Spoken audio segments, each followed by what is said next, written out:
Em 2019, investigadores chegaram à ilha particular de Jeffrey Epstein. Encontraram uma estrutura azul e branca com cúpula dourada.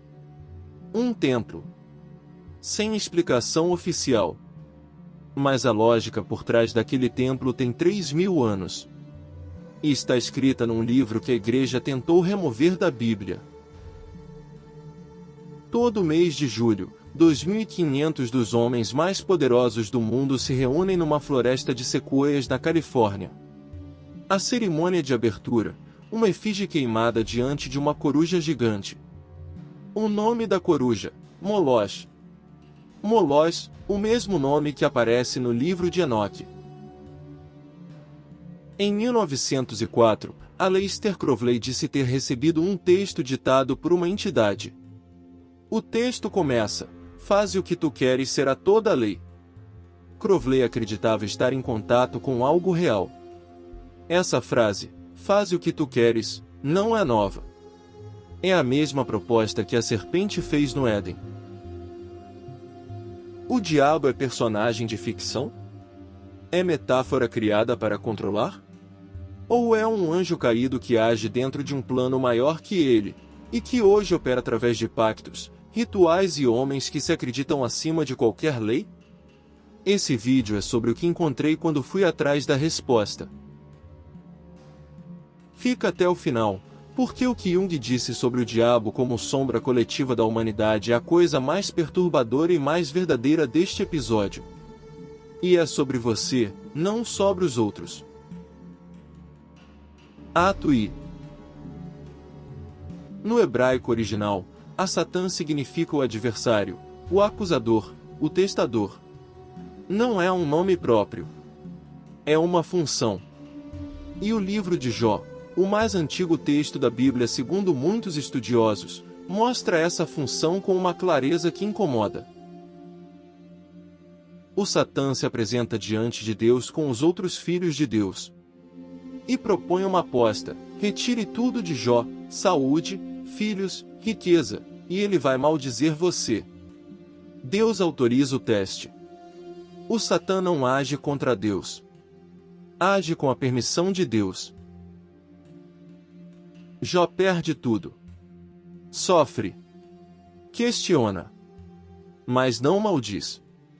No fim, Deus restaura Jó, com mais do que tinha antes.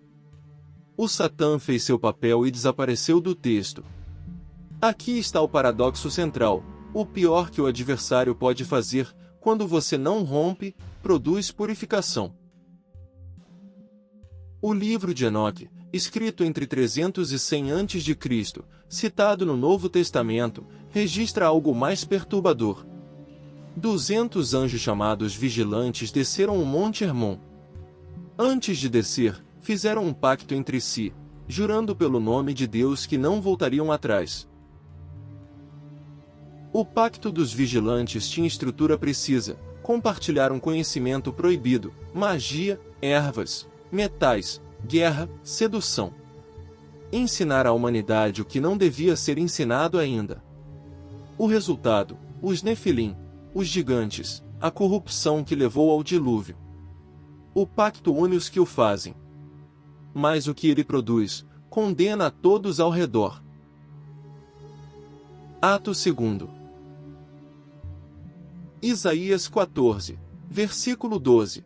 Como caíste do céu, ó Elel, filho da aurora.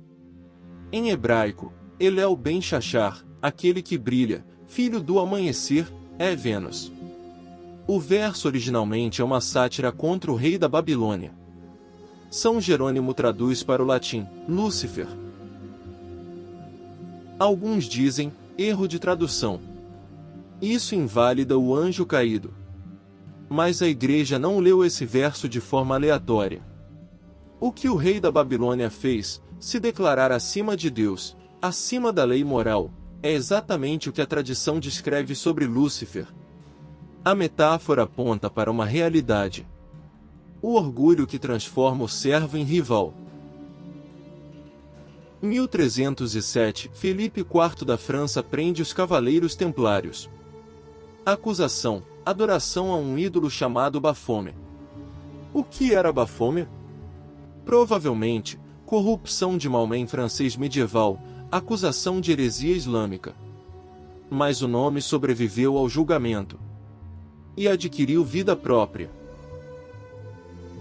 Em 1854, o ocultista Eliphas Levi desenhou o Baphomet moderno, um bode andrógeno, asas abertas, uma tocha entre os chifres, seios e pentagrama na testa. Para Levi, equilíbrio dos opostos, luz e trevas, divino e animal. Para Crowley, a besta perfeita. Para quem entende o que aquela imagem representa, o rosto do adversário reembalado como filosofia. O diabo é um espelho. Cada época criou o demônio de que precisava para justificar o poder que já tinha. Análise histórica. Ato 3º. Em 1231, Gregório IX formalizou a Inquisição. Os métodos foram terríveis: tortura, execuções, confissões forçadas. A história condena, com razão. Mas havia uma pergunta real no centro do terror: o que as pessoas estavam invocando nesses rituais? O problema não era a erva medicinal. Era o que vinha junto com ela. Muitas práticas envolviam invocação intencional de entidades, pactos, promessas, oferendas em troca de proteção. A igreja reagiu com brutalidade excessiva. Mas o medo de que algo real estava sendo invocado não era inventado. Os chifres, o rabo, os cascos do diabo vieram de Pan e Cernunnos. A igreja absorveu a iconografia pagã e a transformou em demônio. Mas não fez isso do nada. Da perspectiva cristã, qualquer força espiritual que direciona a adoração para si mesma, e não para Deus, pertence ao mesmo campo. O padrão é consistente em toda a história. Uma força espiritual oferece poder, conhecimento ou prazer em troca de lealdade. O nome muda. O rosto muda. A oferta é sempre a mesma. E o resultado, para quem aceita, também sempre o mesmo. O Maleus Maleficarum de 1486 foi instrumento de controle. Isso é real. Mais de 80% dos executados eram mulheres, parteiras, curandeiras. Muitas foram mortas por saber demais, não por invocar demônios. Mas os autores do Maleus acreditavam no que escreviam. E parte das confissões, mesmo forçadas, descrevia acordos com entidades. A pergunta que a história raramente faz: o que aqueles que praticavam intencionalmente achavam que estavam contatando? Não os inocentes acusados. Os que procuravam deliberadamente essa conexão. Eles não acreditavam em metáfora. E alguns relatavam resultados que não conseguiam explicar. Você acabou de ver que o diabo que conhecia foi construído passo a passo, erro de tradução, política da igreja, absorção de deuses pagãos. Agora vem a parte que vai te incomodar mais. Antes de continuar, você já parou para pensar que o medo do diabo pode ter sido a ferramenta de controle mais eficiente da história? Escreve nos comentários. Ato 4. Cairo, 1904. Aleister Crowley passa 3 dias transcrevendo. Uma entidade chamada Aivas dita cada palavra. O resultado: o livro da lei. Primeira linha: faze o que tu queres, será toda a lei. Crowley não estava escrevendo filosofia. Acreditava estar recebendo instrução direta. Essa instrução não é nova. É a proposta da serpente no Éden: você pode ser seu próprio Deus. Você não precisa de lei externa, de obrigação, de submissão. Em 1904, Crowley recebeu, em forma refinada e filosófica, a mesma mensagem que produziu a queda no princípio. 30 de abril de 1966. Anton LaVey funda a Igreja de Satanás em São Francisco. O satanismo de LaVey é ateísmo radical codificado em ritual. Eu sou meu próprio Deus, minha vontade é lei, o fraco merece ser explorado. Nietzsche em fantasia gótica. A Bíblia satânica vende mais de 1 milhão de cópias. O que está dentro? Individualismo absoluto. Autoglorificação. Sem limite moral. E o resultado para quem abraçou isso com seriedade? Crowley morreu viciado em heroína, isolado, sem recursos. LaVey morreu em conflito com os próprios seguidores, abandonado pela filha. A filosofia promete libertação. Entrega à prisão. O templo satânico de 2013 é diferente, ativismo político, não espiritualidade real, ateus usando imagética para defender separação entre igreja e Estado. Juridicamente eficazes. Genuinamente sem crença no diabo. Mas ao normalizar a estética e o nome, tornam mais fácil o que é real passar despercebido. Toda ideologia que coloca o self acima de qualquer lei moral superior converge para o mesmo ponto. Não importa se usa linguagem de libertação, mérito, poder ou prazer. O resultado prático é sempre o mesmo, a erosão da consciência como limite. A linha entre usar um símbolo e servir ao que o símbolo representa é mais fina do que parece. Especialmente quando o símbolo envolve ritual. E quando o ritual é feito em grupo. Com um pacto implícito entre os presentes. Ato V. Século XVIII, Inglaterra. Francis Dachaude funda o Elfire Club. Membros: Benjamin Franklin, o Príncipe de Gales, a aristocracia britânica. Missas negras teatrais em cavernas e mosteiros abandonados. Ritualístico. Sim. Teatral? Provavelmente. Mas o ritual não era o ponto. O ponto era o pacto. Compartilhar um segredo proibido é a cola mais forte entre homens poderosos. Não contrato. Não amizade. Segredo compartilhado. Monte Hermon, 200 vigilantes juram juntos. Elfire Club, a aristocracia britânica em cavernas. A estrutura não mudou em 3.000 anos. Bohemian Grove. Norte da Califórnia. Floresta de sequoias, 1.100 hectares. Todo julho, presidentes, CIOR, diretores dos maiores veículos de mídia, generais. A cerimônia de abertura se chama cremação do cuidado. Uma efígie queimada diante de uma coruja de concreto de 12 metros. O nome da coruja, Moloch. Moloch aparece no Antigo Testamento como divindade cananeia de sacrifício de crianças. Aparece nos textos de Enoque como entidade invocada pelos vigilantes. E aparece como nome da coruja diante da qual os homens mais poderosos do mundo realizam um ritual anual. Coincidência? Coincidências acumuladas deixam de ser coincidências. Cremação do cuidado. Eles queimam, simbolicamente, a consciência moral.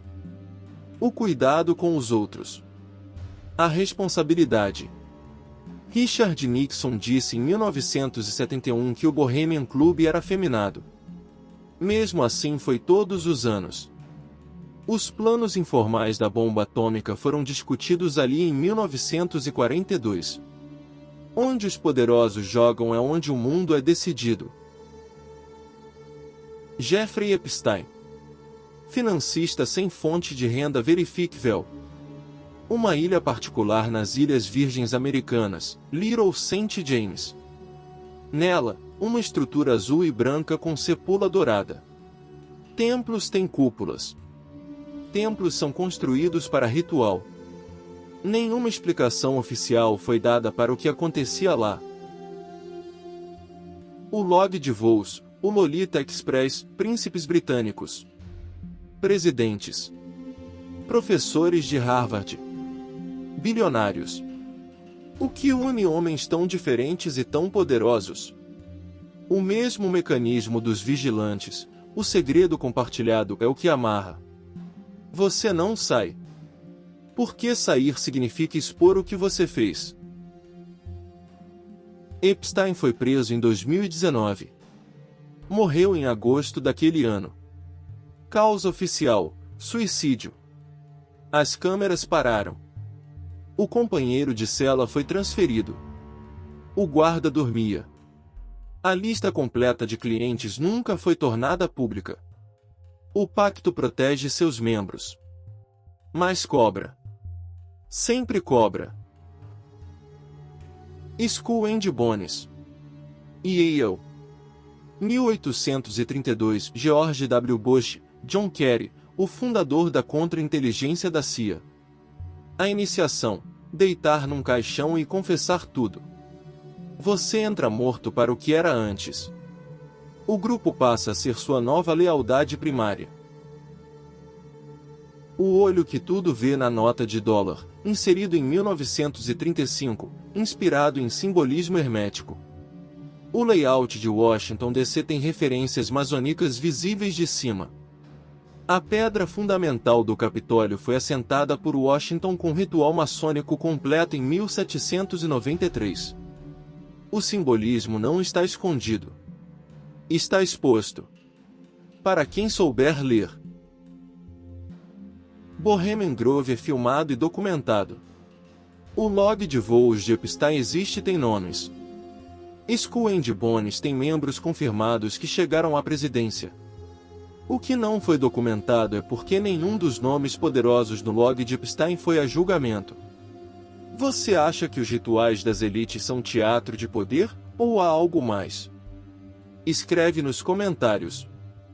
Sem julgamento aqui. Ato 6. Carl Jung identificou o mecanismo com precisão: a sombra, as partes de nós que não queremos reconhecer, projetasse para fora. Jung estava certo sobre o mecanismo. Mas a conclusão cristã é diferente: a sombra não é o diabo. A sombra é a porta pela qual o diabo entra. Quanto mais você recusa ver o mal dentro de si, mais facilmente ele age através de você. Os que fizeram o pacto acreditam que estão no controle. É exatamente essa crença, de que são acima da lei moral, que os torna vulneráveis ao que, na realidade, os controla.